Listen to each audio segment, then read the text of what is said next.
Muvhidhiyo rinoi ndoda kutaura nezvema-red flags eautism, ma-red flags kana kuti masigns eautism. Vanhu vazhinji vanobvunza kuti ndinoziva sei kuti mwana wangu, takataura pamavhidhiyo akapfuura kuti chii chinganzi autism. Nhasi toda kutaura nezvema-red flags kana kuti masigns zvinotipa kuti titi uyu mwana uyu kawe I think tofanira kumboenda naye kuti anoongororwa, anogona kunge ane condition inonzi autism. Chekutanga ndechekuti mwana kana kuti munhu ane autism, ndiri kuda kuramba ndichitiza word rokuti mwana, nokuti even vanhu vakuru, vamwe munhu anogona kutokura asina kumbodiagnoswa, hazvichinji diagnosis, hazvichinji kuti ane condition, because zvekuti haana kunodiagnoswa ende zvokuti iye haazivi kuti ane condition iyoyo does not mean kuti inobva yadisappear. Saka munhu ane autism anoavoid eye contact. Munoziva kuti kana uchitaura nevanhu toti wasvika pane vanhu uchivamhoresa, kazhinji kahandi the right thing ndekuti unovamhoresawo vatarisa kumeso zvakadaro.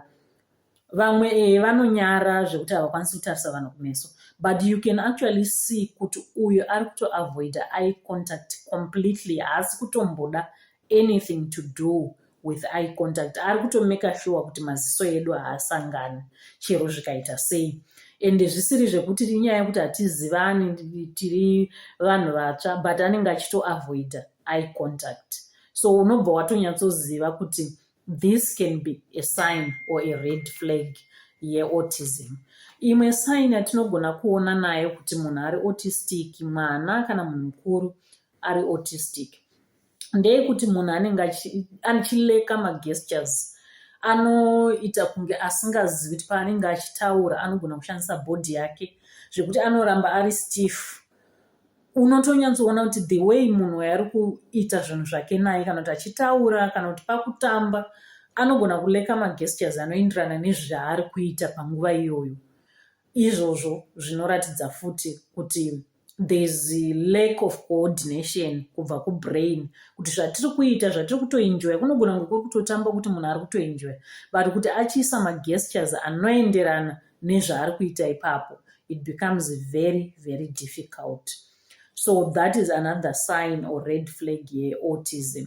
The other sign or red flag yeautism ndeyekuti munhu anoita repetitive behavior. It can be spinning or running around non-stop, akatanga kuita pacing up and down. Anozviita kusvikira makuti naiwe hausati waneta, agosweta but achingoenda up and down.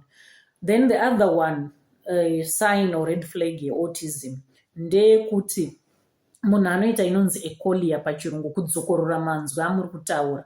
Zvese zvamataura, uri right here Chris, anoti uri right here Chris, haasi kunzwisa kuti inini ndiri kubvunzwa, saka ndiri kufanira kupindura. Waswera sei, kwanga kuri sei kuchikoro, waswera sei, kwanga kuri sei kuchikoro. Isusu tinoziva kuti unobva wanyatsoona kuti mwana uyu kana kuti munhu uyu haasi kunyatsoziva kuti zvandiri kutaura haafaniri kutozvidzokorora, ari kufanira kundipa mhinduro. Saka ikoko kusagona kupatsanura kuti uyu mubvunzo, ende mubvunzo uyu uri kuda kuti inini ndipindure ndisingadzokorori zvandaudzwa. So that is another sign that can be at display yekuti munhu ari autistic. Then chimwe chaunogona kuona nacho kuti munhu ari autistic ndechekuti munhu anenge ane very specific interests dzekuti idzodzo dzikasatovapo, they get frustrated kana kutova violent. Saka ndo imwe sign.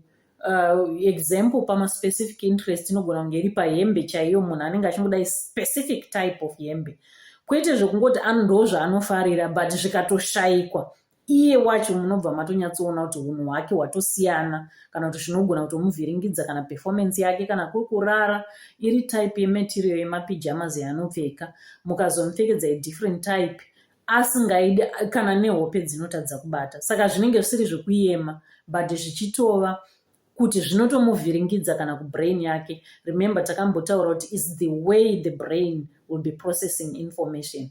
Saka because of the way the brain is processing information, anotovhiringika, world yake inotocollapse nokuda kwema-specific interests iwawo akasamitwa. Then the other sign is the intense reaction to minor changes or routine. ndo yandataura kuti those specific interests, if they are not met, if they are not fulfilled, there's intense reactions that you will really notice kuti zvinhu hazvina kumira mushe, zvinhu zvatosiyana kumunhu uyu, haasisina mufaro.